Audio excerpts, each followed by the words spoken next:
Halo, Assalamualaikum warahmatullahi wabarakatuh. Jumpa lagi di video saya. Untuk kali ini video saya membahas tentang tugas sistem use case dari perancangan sistem berbasis objek. Nama saya Adrianus Wayandian Adi Pamungkas dengan NIM 202053006 dan saya ada di kelas P.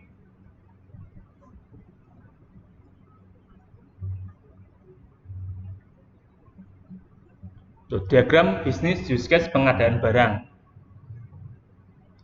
Di diagram use case ini ada beberapa item use case, yaitu item permintaan barang, laporan permintaan barang, permintaan SPP BJ, kemudian verifikasi laporan SPP BJ, pemesanan, pembayaran, pengiriman, laporan PO, dan periksa laporan PO. Ada 4 aktor di sini, yaitu aktor pengadaan, aktor pimpinan, aktor supplier, dan aktor manajer HR dan umum. Untuk aktor pengadaan, dia melaksanakan permintaan barang, kemudian membuat laporan permintaan SPP BJ. Untuk pimpinan, dia verifikasi laporan SPP BJ. Kemudian pemesanan, pembayaran, pengiriman dilakukan oleh aktor pengadaan. Untuk aktor supplier, dia melaksanakan pengiriman barang. Dan untuk aktor manajer HR dan umum, dia melaksanakan pemeriksaan laporan PO. Untuk diagram sistem use case pengadaan barang dari use case tadi, yaitu sebagai berikut. Untuk departemen, dia melakukan permintaan, yaitu order ke pengadaan. Jadi pengadaan menerima order dari departemen. Kemudian pengadaan membuat SPP BJ. SPP BJ yang sudah dibuat oleh pengadaan kemudian diperiksa oleh pimpinan. Kemudian setelah diperiksa oleh pimpinan dan di ACC, bagian pengadaan melakukan pemesanan. Setelah pemesanan, bagian pengadaan melakukan pembayaran, kemudian membuat laporan, dan laporan hasil dari pengadaan tersebut diperiksa oleh manajer HR dan umum. Di sini ada beberapa skenario dari use case yang tadi. Skenario pertama yaitu skenario order, nama use case-nya. Aktor utama pengadaan, sedangkan aktor tambahannya departemen. Kondisi awalnya barang atau jasa yang dibutuhkan departemen tidak tersedia atau habis. Kondisi akhirnya menerima permintaan pengadaan barang dari departemen. Untuk alur optimistiknya dari departemen yaitu datang ke bagian pengadaan mengajukan proposal pengadaan barang. Untuk alur optimistiknya dari pengadaan yaitu menerima laporan pengadaan barang.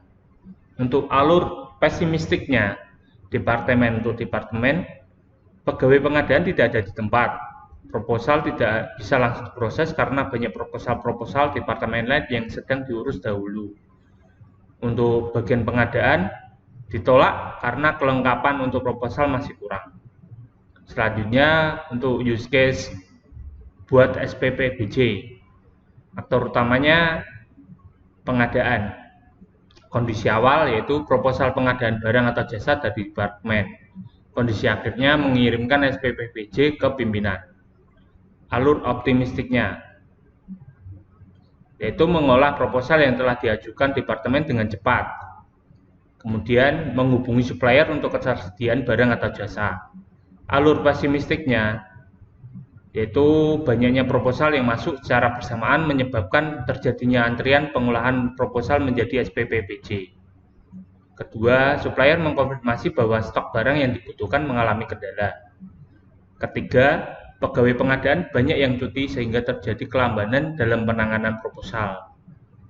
Yang terakhir, proposal tidak dapat diteruskan menjadi SPP BJ karena barang sudah discontinue, sehingga harus mencari substitusi yang menyebabkan molornya untuk SPP BJ tersebut dibuat. Selanjutnya use case untuk periksa SPP BJ. Aktor utamanya yaitu pimpinan. Kondisi awal menerima kiriman SPP BJ dari bagian pengadaan. Kondisi akhirnya SPPBJ di ACC dan dikirimkan ke bagian pengadaan lagi. Alur optimistiknya, pimpinan berada di tempat sehingga bisa langsung diverifikasi dan di ACC. Yang kedua, pimpinan sebelumnya sudah dikonfirmasi bagian departemen sehingga pimpinan tinggal ACC. Untuk alur pesimistiknya, pimpinan sedang berada di luar kota atau sedang menghadiri meeting penting sehingga verifikasi tertunda sampai berhari-hari. Yang kedua, surat SPPBJ terselip di meja pimpinan karena banyaknya surat-surat yang ada di meja pimpinan, sehingga kelanjutan SPPBJ terhenti untuk sementara waktu atau malah membuat SPPBJ baru lagi dari Departemen Pengadaan. Selanjutnya, use case pemesanan. Faktor utama yaitu pengadaan. Kondisi awal menerima SPPBJ yang sudah di ACC. Kondisi akhir menerbitkan PO dan dikirim ke supplier. Alur optimistiknya, setelah SPPBJ sudah di ACC kembali, pegawai pengadaan langsung memproses dan menerbitkan PO. Kedua, PO langsung dikirim ke supplier via email. Alur pesimistiknya, komputer sedang error sehingga proses cetak atau penerbitan PO tertunda. Internet di kantor sedang down sehingga pengiriman email PO tertunda. Kemudian use case pembayaran. Faktor utamanya yaitu pengadaan. Kondisi awal, tagihan dari supplier masuk ke email perusahaan.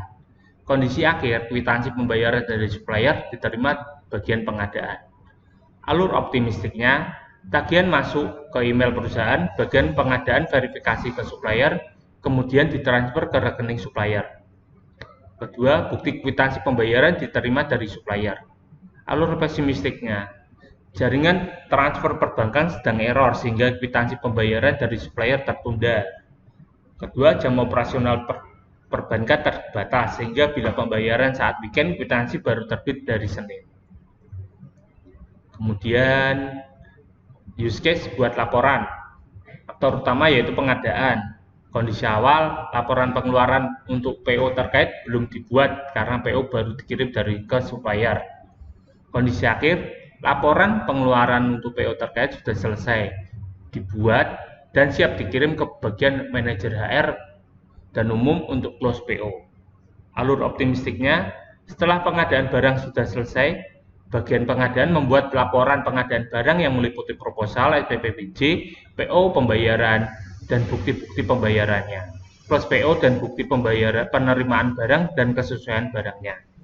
Seluruh file-file PO, baik itu soft copy maupun hard copy-nya, disimpan secara terorganisir agar apabila kelak ada yang butuh untuk referensi pengadaan barang serupa bisa menjadi acuan. Untuk alur pesimistiknya, PO belum close karena terdapat bermacam kendala seperti barang masih tertahan di bea cukai ataupun di ekspedisi. Kedua, bukti-bukti transaksi belum terkumpul lengkap karena ada beberapa kendala. Ketiga, ada beberapa file yang tidak sengaja terhapus atau terbuang sehingga membutuhkan waktu untuk meminta ulang bukti file-file yang telah hilang tersebut.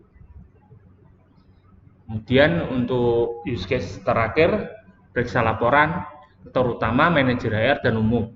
Kondisi awal, laporan PO terkait masuk ke kantor manajer HR dan umum. Kondisi akhir, laporan PO terkait sudah close dan proses dokumentasi penyimpanan. Untuk alur optimistiknya, file-file PO yang akan diverifikasi manajer dan umum masuk ke ruang manajer HR dan umum. PO diputuskan lengkap dan sesuai dengan prosedur perusahaan sehingga PO dapat di-close oleh manajer HR dan umum. Alur pesimistiknya yaitu file PO terselip sehingga saat ditanyakan pimpinan apakah PO sudah close, pegawai bagian manajer HR dan umum mencari-cari dulu file yang terselip. Sang manajer ternyata sedang keluar kota, keluar kantor, selama beberapa hari sehingga proses close PO atau verifikasi laporan pengadaan terhambat. 3. Kelengkapan untuk laporan close PO kurang lengkap